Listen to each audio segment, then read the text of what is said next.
Hey everybody, it's the Board Game Blogger. Today I'm here to review Rolling Freight. This is put out by Ape Entertainment, and it's a train game. There's some twists on the standard type of train game.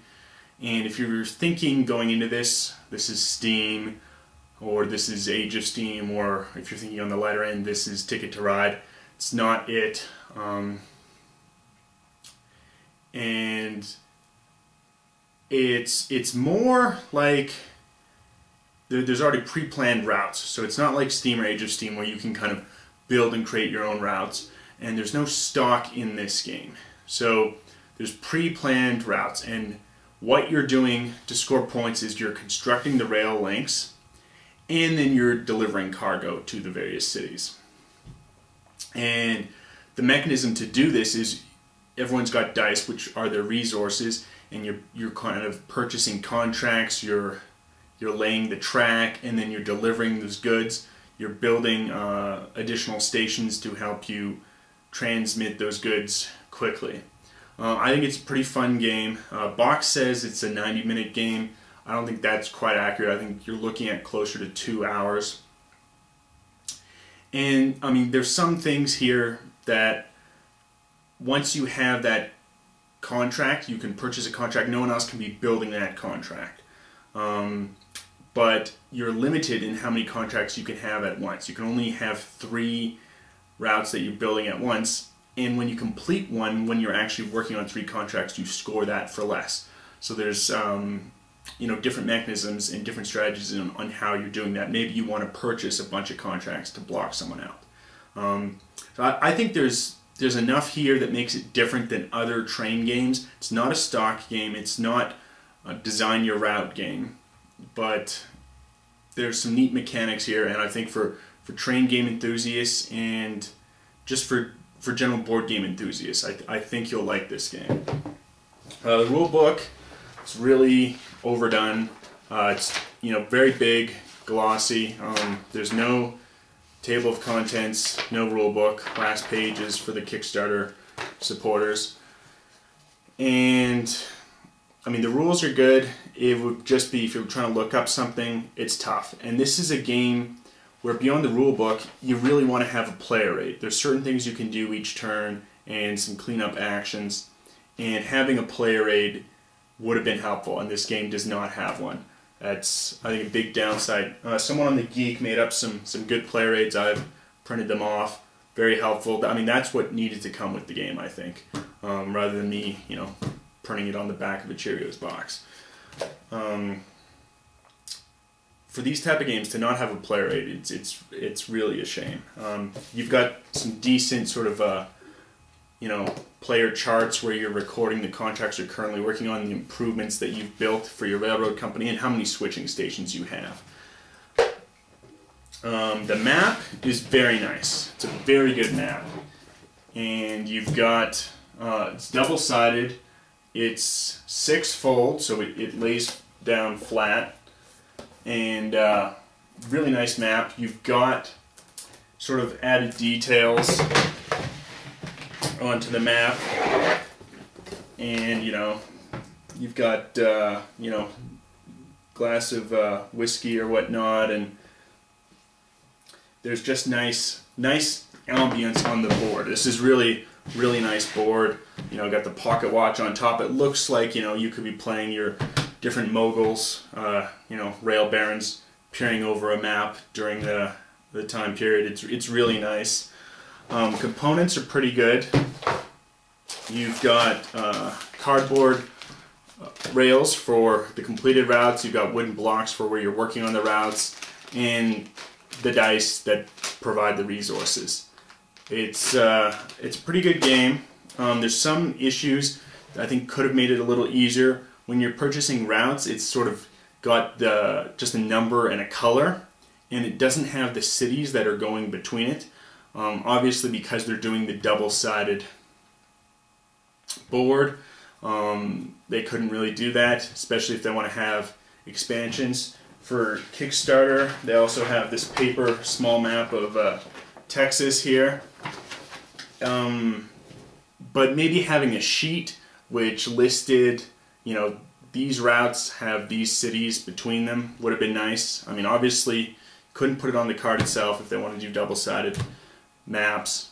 Have an additional Kickstarter map. Maybe they're planning on coming out with expansions. You could definitely do that and have additional maps. But that was kind of one negative. But why don't we see how the game itself actually plays? Okay, so here's a game on setup for the Southwest map. I've set it up for 2 players. Now the Southwest map plays 2 to 4 players. The reverse side of the board, the Southeast, is a 3 to 5 player map. And we've got the goods cubes set up. If I'll zoom in here on Los Angeles to try and explain how the goods cubes work. Now the goods cubes are going to be different each game. If we kind of slide these off here, we see the inner is white. That means it's going to be random. So this was just a random draw out of the bag for what is starting in Los Angeles. Some other cities have a default what they're always supplying every game, but most locations are going to be unique. Now there's also the ring around it. So there's the white inner and then a blue ring around it. So that means that it's demanding the blue good, which is agriculture. There's a black ring here, which means it's not demanding anything. And then there's the gray good. There's a gray ring there, which is showing that it's demanding industrial cargo. So Los Angeles currently is in need of both agriculture and industrial cargo. Now we've also got these B and C markers here. Those show that they're closed currently and they're going to open up in the B and C phase. So B would open up here, and so there's no extra demand, but there will be an additional cargo supplied there. Now in a 2-player game, you don't actually play phase C, so they won't be used at all in a 2-player game. If it's a 3 or 4 player game, then you do phase C. And it's simply the contracts are denoted here into different phases. So all the A1s go first, then there's going to be an end of phase card that's drawn, there's going to be some end of phase scoring, and then it will progress into phase B. Now, end of phase scoring is important because for each cargo delivered during phase A, that cargo delivery is going to get you 3 additional bonus points. In phase B, it's only going to give you 2, and in the C phase, it's only giving you 1. So why don't we sort of go through the different actions you can do each turn. So the very first thing you can do each turn is purchase a contract. So here they are out of the deck. Now, you're really hard limited to just these 4 contracts is what you can purchase. And you can only ever have 3 contracts that you're currently working on. So at the beginning of the game, you draft an improvement and a contract. So I'm currently working on 4A of yellow. And you know, it might be kind of tough to see where 4A yellow is. It happens to be here between Yuma and Tucson, but it would really have been nice, you know, if they had something written here like Yuma on the top, Tucson on the bottom. They obviously can't do that because they're doing it with multiple maps. Maybe even want to have an expansion with some more maps, but maybe just having a sheet or something that listed the cities, because initially kind of looking on the board, where is this? It's kind of difficult. So now I'm currently building this link. No one else can build on it. So if I wanted to, I could be also working on 2 additional links at this time. However, it's only these 4 links I can purchase. So it's tough to have really a long-term strategic plan. I want to build this specific route, and that's not what this game is. If that's what you're looking for in a train game, you're going to have to look elsewhere, because this is not a super long-term strategic planning. You can have kind of general goals, but you can't have, this is the plan I want to go with. It's really more of a tactical game, and trying to, see where your opponents are going, purchasing the contracts to block them, and just reacting to the dice rolls, and just trying to, use tactics as best as you possibly can. we see here how you score the different rail lines. And as you can see on the far left, it shows the number of contracts that you're working on, and then the value of the rail length that you complete decreases based on how many contracts you're currently working on. So here, if it's a 5-length rail, then if you're only working on the one contract, it scores you 6 points. Whereas if you currently have 3 contracts you're working on, it's only worth half that. So that's something to consider when you're working on contracts. I mean, you might want to be working on 3 at once because you really want those 3 routes, but they're going to be worth less. And so when you purchase a contract, let's say we wanted to purchase this 4A contract. It's going to cost a color dice, which must match the color here, so a red dice, and 1 generic dice. If we zoom out, see what I've rolled here. This is my roll for the turn. And then you always roll at the end of your turn, both so other players can see what you have available and you can start planning and to try and speed up the game. So I do have this /1, which can count as red. So I could purchase that contract. I could, for instance, spend these 2 and purchase the 4A contract. And whenever you purchase a contract, you put down 1 cube on it. But I wouldn't be able to build any more of that rail length this turn because I don't have any red. So that would be one option. That would be purchasing the contract.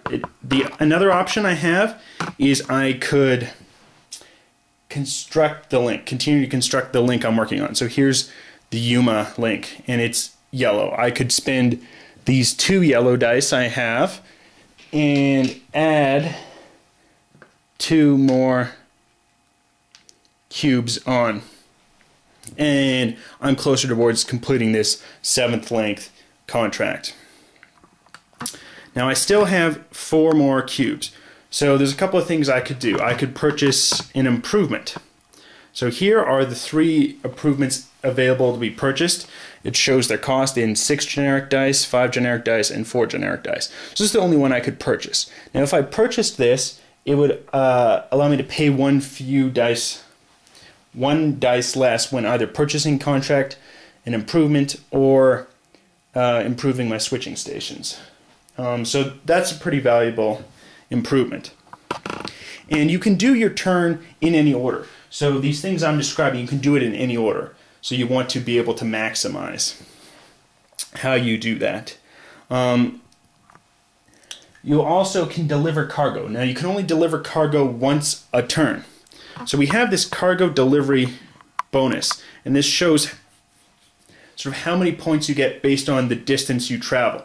So there's some goods, these fast delivery goods, which represent tourists and business travel, they don't want to travel very far. So the shorter the link, the more bonus points you get. Whereas the agricultural goods get more points for the further along they go, for both agriculture and industrial goods. Now, those are the bonus points for the good you deliver. And a good must be demanded in the city. So for instance, let's say I had completed this route of Yuma to Tucson. I couldn't deliver these industrial goods I couldn't ship this from Tucson to Yuma because it's not demanded. We see the outer ring here, the demand is agriculture. But let's zoom out. Let's pretend I had built rails here from San Diego all the way to Yuma. I couldn't. Now, because this good in San Diego is demanded in Yuma, it can't ship all the way to Tucson. It has to stop at the first place where it's available. So we could ship this from San Diego to Yuma. Now, if we do that, we put on this marker to show that Yuma has been delivered to, it's saturated, it doesn't demand any goods. And then we would score points for it. It's going over my own link, so for each link of my own it goes over, I get 1 point. And for each link of my opponent's that it goes over, my opponent would get 1 point. So here's just a short link, I score 1 point for that. I won't get any bonus goods because it's delivered on such a short amount. However, I will still place this on my player mat and keep that until the end of the phase. It's going to net me an additional 3 points in the very first phase. Now I must pay for that cost of shipping, however, and that's going to cost me a dice. So I'll spend another one of my dice here. You have 6 dice to start with. I've already spent now 3. So I could spend that and that would pay for it. Additionally, instead I could build switching stations. Now the first 3 switching stations you build cost 3 dice. Now if I purchased that and bumped it up, now this is going to each switching station I have is going to reduce my cost of paying for delivery of goods by 1 dice. So having a lot of switching stations enables you to ship quicker without and further distances without having to pay dice each individual turn. So that's quite handy. And again, you can only ship 1 good a turn, so you can't kind of save up. Every other action you can do unlimited amounts of times a turn. But let's pretend, for instance, I chose not to purchase that switching station, and so I still have these 3 cubes. The final thing I could do would be I could stockpile. Now I have 3 gray symbols here, so I could stockpile gray, and I get 1 less than the number of dice I'm using to stockpile. So if, you can't just stockpile with just 1 dice, because 1 less than 1 is 0. However, I could use these 3 gray to stockpile, and then I get 2 gray stockpile markers, which I can then use in another turn, basically as gray dice, as a one-time use gray dice. So you can stockpile if you don't have any other options. And that's sort of the game. You're building the links, you're seeing where it's advantageous to ship, trying to score points through shipping and through rail link completion. Again, the fact you can't just build where you want to build and you have to own the contract first makes it more difficult for long-term planning and the ability for your opponent to really screw you over. However, you can still probably ship goods, because in order to ship a good, you just have to have 1 rail in that link. So, you know, if 5 of the rails in the link are your opponent's and you still have 1, you're still able to ship it. But if you don't have any, you can't ship that good. So you can definitely see where people try to block each other's out, or you're trying to really maximize the points you go on. It's a fun game. Box says 90 minutes. I think it's probably closer when everyone knows the game and is moving quickly. It's still probably closer to 2 hours than 90 minutes, maybe even 2.5 hours. But it's a fun little game. I think it does some things unique, and you know, having to roll the dice to see which resources you have available for the turn, I think is really fun. You can then start planning while other people are going, and other people can see what you have available. And that's I think a neat mechanism. It adds some new things. You know, there's no stock, there's no building your own kind of creative route like in Steam or Age of Steam. And there's the ability to, you know, just be locked out of the contracts you're working on. So it adds neat stuff, very good production values. This is a Kickstarter game, and Kickstarter games can be hit and miss. This one, I think, does a great job. Ape Games, they're high quality components for sure, and I think a pretty fun game. Anyway, till next time, I'm the Board Game Blogger.